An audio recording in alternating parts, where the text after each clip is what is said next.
Hey there, welcome to my channel, Act on Mental Health. My name is Sean. I'm a licensed mental health counselor here in the state of Indiana. Now today we're continuing a series from Niklas Törneke's book, Metaphor in Practice. And we're concluding this 4-part series by talking concretely about how to catch, create, and co-create metaphors in therapy. Now metaphor creation is my favorite part of ACT, and using metaphors in therapy can be life-changing. So in this video, I'm going to teach you how to make metaphors that change lives and change the way that you approach therapy using ACT. Therapists can actively listen for and engage with spontaneous metaphors used by clients. This practice reveals deep insights into the client's worldview and emotional landscape, serving as a foundation for therapeutic exploration and growth.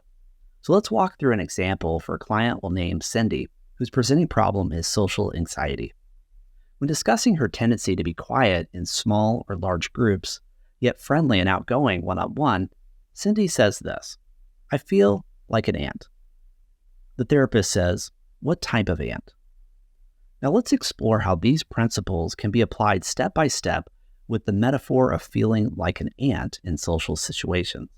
Step 1 is a functional analysis of the metaphor ant. Now, this is something we're going to do pretty quickly, but once she has said that she feels like an ant, we've identified her behavior. So now we want to look at the antecedent. What comes first? As she's getting into a social setting, what does the process look like of becoming small or becoming an ant? And then what happens afterwards? What's the consequence? What is the result of being in a social setting? Is it becoming quiet? Is it saying something that she didn't want to say? Is it going to the corner of the room and isolating? What does the behavior look like of being an ant? Once we have a functionality of the metaphor ant, we can move on to step 2. Step 2 is establishing observational distance. Here, the therapist helps the client to gain distance from the metaphor, emphasizing that feeling like an ant is a perspective, not an identity. Techniques from ACT, such as diffusion, can be instrumental in this process. The client is encouraged to say, "I'm having the thought that I feel like an ant," instead of "I am an ant," to foster separation from themselves and the metaphor. We want to explore the metaphor at a distance, if that makes sense. By establishing distance, the client can more objectively evaluate how the metaphor influences their behavior and emotions in social situations. This detachment allows for a clearer view of how the metaphor serves or limits them. Step 3 is clarifying direction. This is where the therapist guides the client to identify what is genuinely important to them in social contexts. What kind of social interactions do they value? What quality do they wish to embody in these situations? Now, she may use or not use "and" to describe her values and life direction. This is where the therapist can weave the client's response into the metaphor conversation by saying, "Where might we find an ant at a picnic?" Cindy may say, "Wherever the food is." Therapists can then clarify an ant's value of food to identify their behavior. They pursue their life direction of meeting their needs and their community's needs. With a clear understanding of their values, the therapist and Cindy can discuss experimenting with new behaviors in social situations, reflecting on these experiences and then adjusting approaches as needed. Throughout this process, the therapist remains attuned to the client's use of language, guiding them through a journey of self-exploration and change that begins with the metaphor that they've chosen to describe their experience. By doing so, the therapist not only aids the client in understanding and modifying their relationship with their metaphor, but also enacting meaningful change in their lives according to their values. Just as a therapist can catch a metaphor that a client uses and then use that as a therapeutic tool, they can also create one in advance for a particular client's issue. So let's say a client has an issue of substance use. Let's develop a metaphor step by step, integrating these 3 principles. Step 1 is a functional analysis. So first, we need to understand the function of substance use for the client. Is it a means of escape, a method of coping with emotional pain, or a habit that fills a perceived void? The metaphor should encapsulate the essence of this function. Now, substance use is the behavior, right? So we already have that. Now we need to know what comes before, the antecedent that can trigger, such as craving, thought, place, person, or mood or state. Which is it for the client? Let's give this client a name. We'll call him Dan, who is a 30-year-old who uses marijuana and tobacco daily and occasionally drinks alcohol when it's available. Dan has come to therapy because he's depressed and his girlfriend wants him to quit smoking. Dan reveals quite a bit in the intake about the function of substance use, and so the therapist goes to work creating a metaphor that resonates with Dan. The functional analysis actually provides us with enough information to then begin to craft a metaphor. So for a client whose substance use serves as a means of escape from emotional discomfort, we might create the metaphor of a lifeboat in stormy seas. This lifeboat represents the substance use, offering temporary refuge from the overwhelming waves of emotional turmoil. Yet, while it provides immediate relief, it's not equipped for a long journey to safer shores. Step 2 is establishing observational distance. The client is encouraged to reflect on the metaphor of the lifeboat in stormy seas. How does it resonate with their experience of substance use? This reflection enables the client to observe their situation from a new perspective, recognizing the temporary and interesting nature of their coping strategy. This is where the therapist can discuss emotions as forces.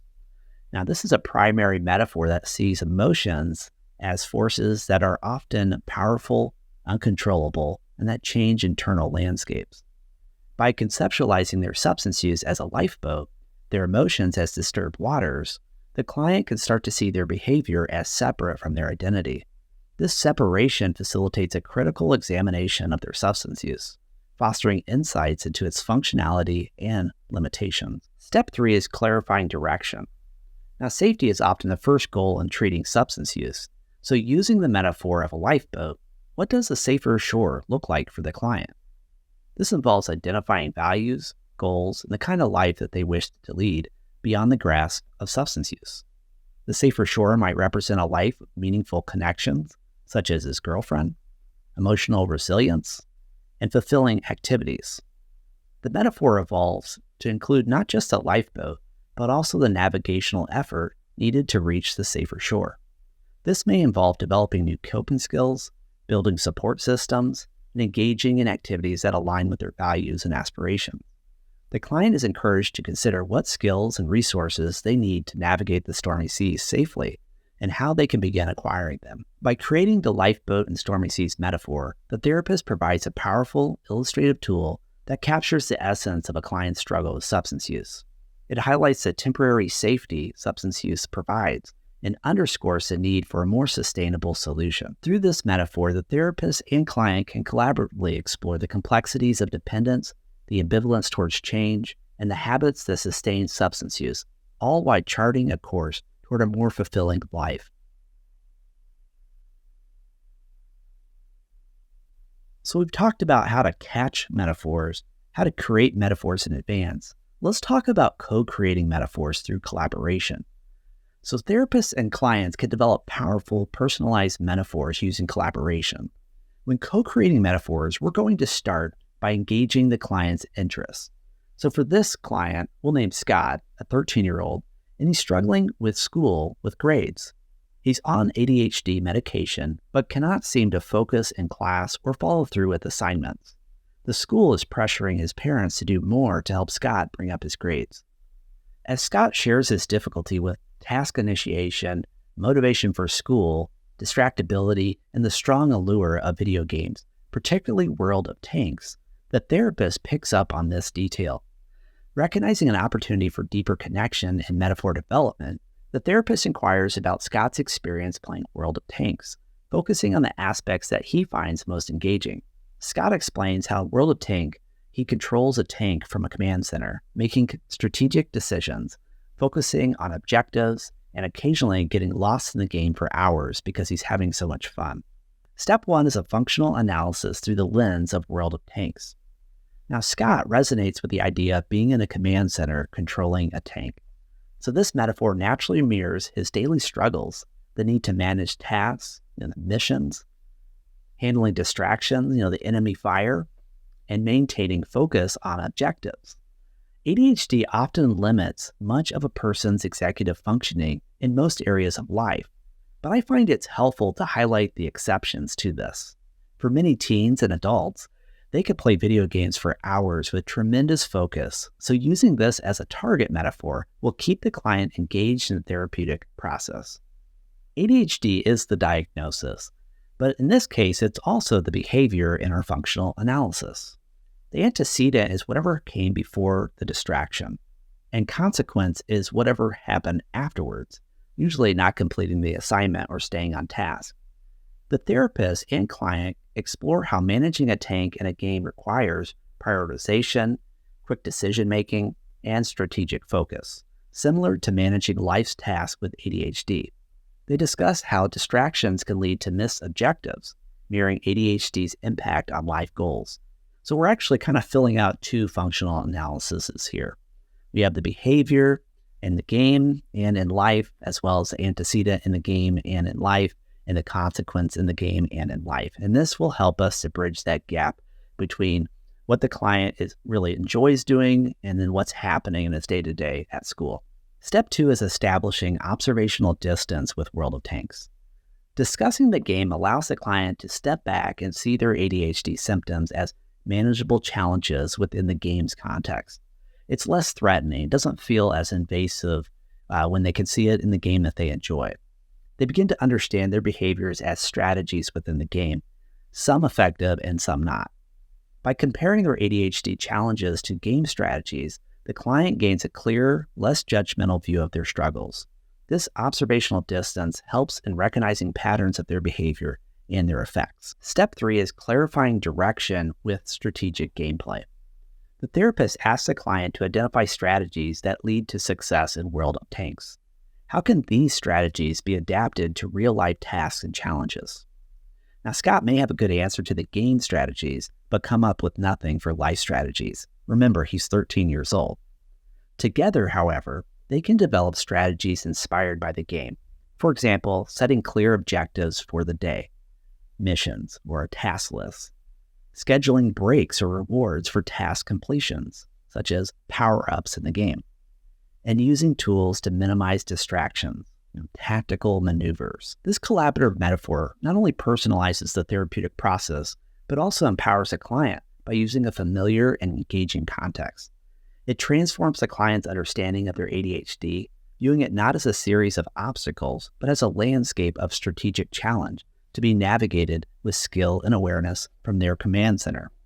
This process highlights the therapeutic power of co-creating metaphors, especially when they are rooted in the client's interests and experiences.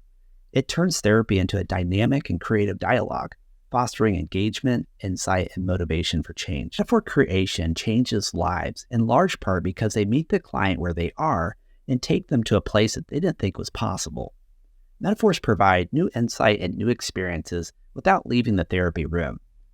In this series, we've covered a lot of information from Törneke's book, Metaphor and Practice, as well as George Lakoff and Mark Johnson's books, Philosophy in the Flesh and Metaphors We Live By.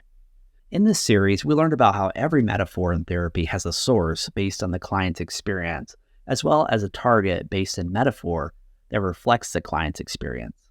There are principles that guide our use of metaphors that help us stay on track from an ACT perspective. We learned about how to conduct a functional analysis using the ABCs of human behavior. This helps us to really dive into the source so we can find good target metaphors. We learned about primary metaphors, conceptual metaphors, and emotional metaphors that are based on our bodily experiences. Metaphors like life is a journey, argument is war, and emotions as forces help us to find the section and aisle in the store of metaphors and find the right one for this client. And we learned today what it looks like to catch, create, and co-create metaphors which really make transformation possible in therapy using metaphor creation. If you haven't done so yet, go ahead and like the video, comment, share, and subscribe if you'd like to see more content like this. And it really helps this content to reach more people like you and me who want to learn ACT and improve lives. Remember, your journey towards a more purposeful and mindful life begins with a single click.